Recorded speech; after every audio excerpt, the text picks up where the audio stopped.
Welcome back to Sports by GSMC Podcast Network. I am your host, Jeremy Lapidus. Today is Tuesday, November 12th. If you are just tuning in, we just went over the first half of the NFL Power Rankings for Week 11, 32-17. In this segment, we turn our attention to the top half of the NFL, 16-1 in just 1 second. But before we do, remember, if you would like to be an even bigger part of the show than you already are, all you need to do is go to gsmcpodcast.net.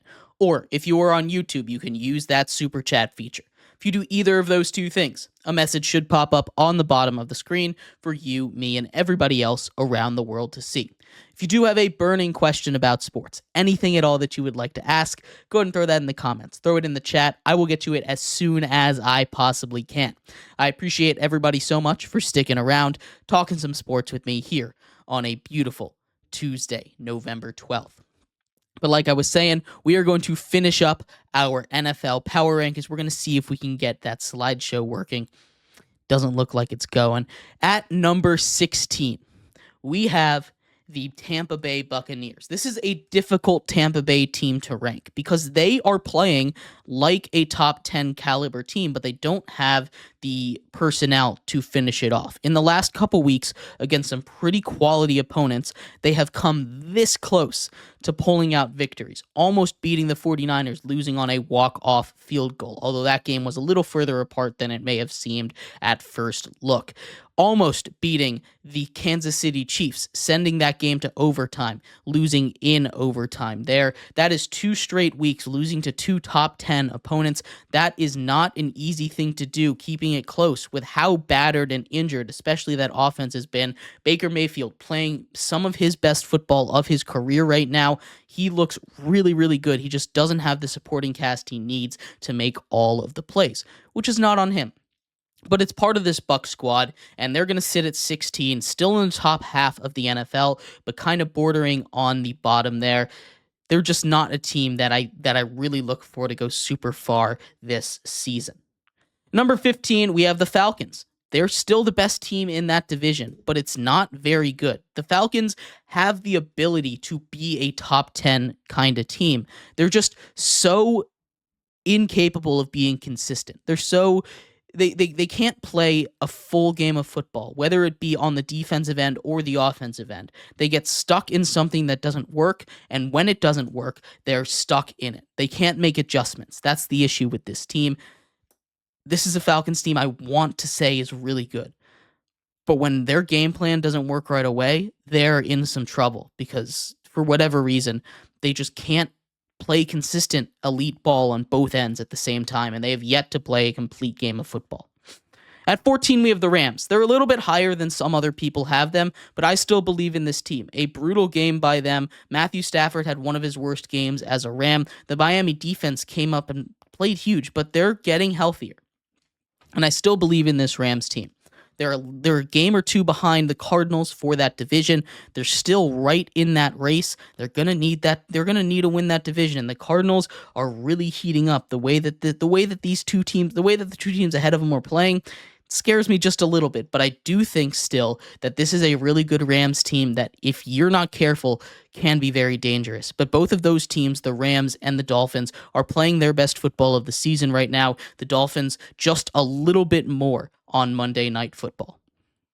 At number 13, we have the Houston Texans. This is a team that is dropping fast. They've now lost 2 straight games in pretty heartbreaking fashion, not the way that you want it to go. This is not a good look for the Houston Texans. They haven't scored in the second half of back-to-back weeks, and without Stephon Diggs, I didn't realize how much of a difference it would make. They're getting Nico Collins back, which is going to be huge, but that run game has been very ineffective in recent weeks. Teams have been able to crowd the box now that they don't have those receivers taking them over the top. Hopefully Nico Collins can help fix that for the Texans, but they're in a bit of a trouble. They have a pretty commanding lead over the Colts in their division. After beating the Colts twice already, they have all the tiebreakers, really helps them out, even though they're going through a bit of a rough patch here. So they're not out of it, but the way they're playing is very concerning for DeMeco Ryans and this Houston team. They get the Cowboys this week on Monday Night Football. That is a huge matchup for them.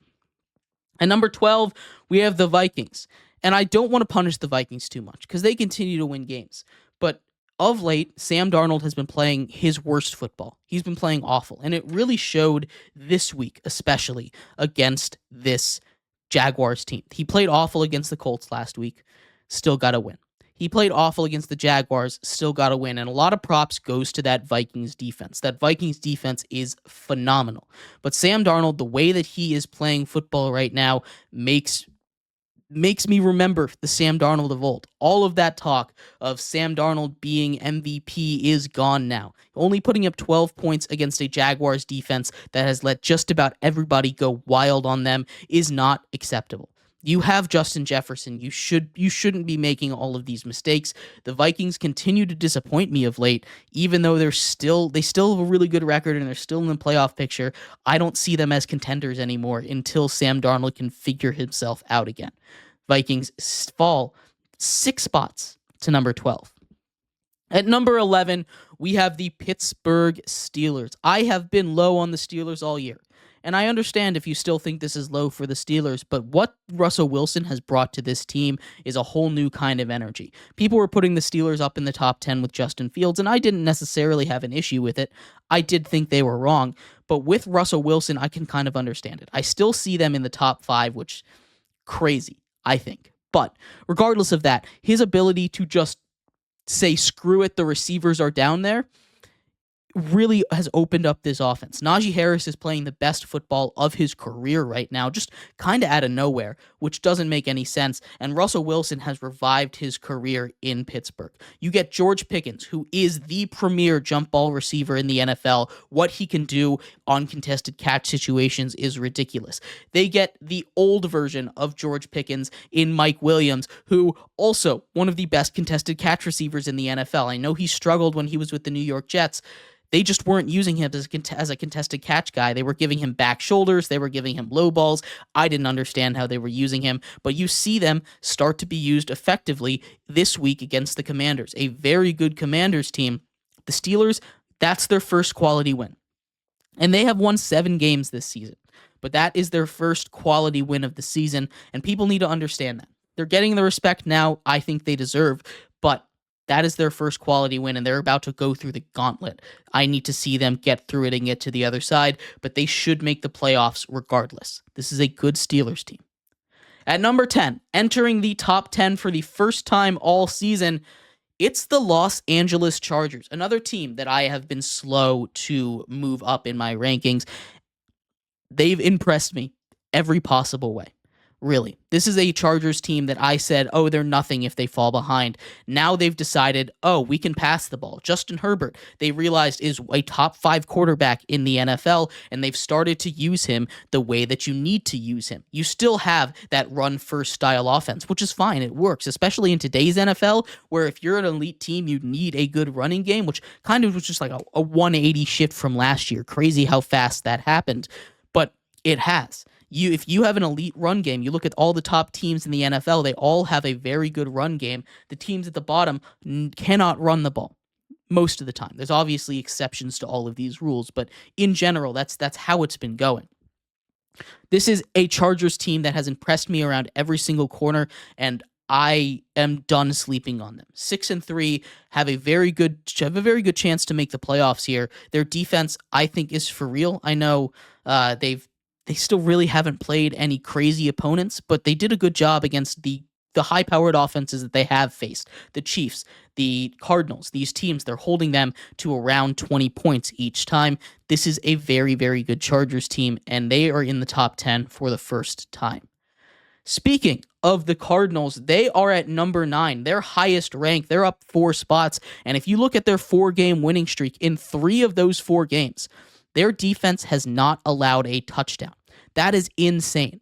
In 3 of their last 4 games, the opposing team has not scored a touchdown on the Arizona Cardinals. You came into this season, or I came into this season, expecting a lot out of the Cardinals, honestly. I was high on the Cardinals. I thought that offense was going to be the engine that kept them in games. I thought they were going to play a lot of shootouts, lose a couple of those, and I thought the defense was going to be the thing they were competing against.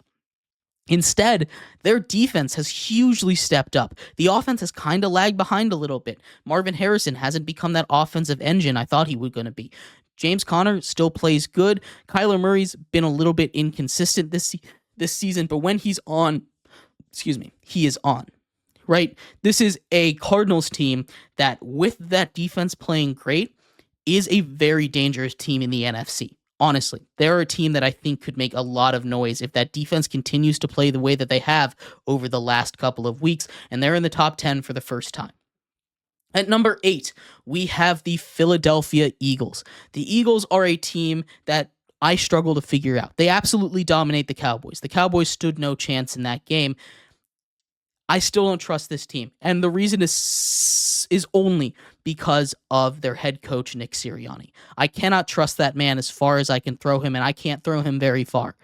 Nick Sirianni is a guy that I look at, and he has consistently, not every week, but a large majority of the time, made a lot of wrong decisions. All season long, he has made incorrect decisions when it comes to extra points, when to kick, fourth down situations especially.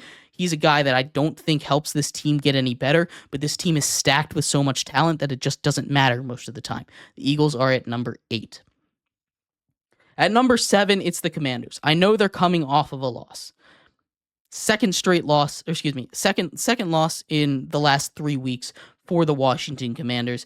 They probably should have won that game. Honestly, I know that's kind of like a revisionist history of me, but when you take a look at that fourth down that got called against them, I think Zach Ertz had the first down. That would have put them into near field goal range, and I think they would have made it there. That's a lot of ifs and buts, but I think they should have won that game, so I'm not going to penalize them for that. They played a good game against a really good Steelers defense. Jaden Daniels played good, wasn't his best game, but Terry McLaurin, his connection with Terry is scary. Just nothing else to say there. That is a really, really fun team to watch, and they're only going to get better. Once they get Brian Robinson back, that team is going to be an issue for everybody in the NFC, and they need to look out.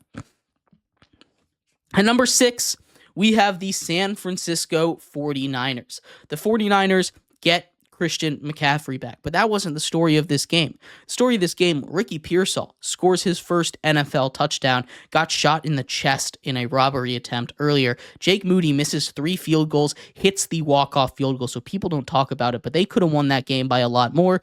They still settle for way too many field goals. They kicked 6 field goals in this game, missed 3 of them. Not a good look for this team. Jake Moody coming off of injury, he'll get himself right, but they need to figure out how to close out drives if they want to keep climbing in the NFL. Getting into the top 5. At number 5, we have the Green Bay Packers. The Packers at number 5, they're on a bye week. I'm not going to penalize them for anything. I know I'm higher on this Packers team than a lot of people are, but I still think this is a Packers team that's better than the Niners, better than the Eagles, better than the Commanders. And I can't put them any lower than 5 right now. I just think they beat all of these teams. The way that Jordan Love is playing football, I know the last time we saw them come out wasn't a very good look against a good Lions team, but still, I believe in this Packers team a lot. They're at number 5.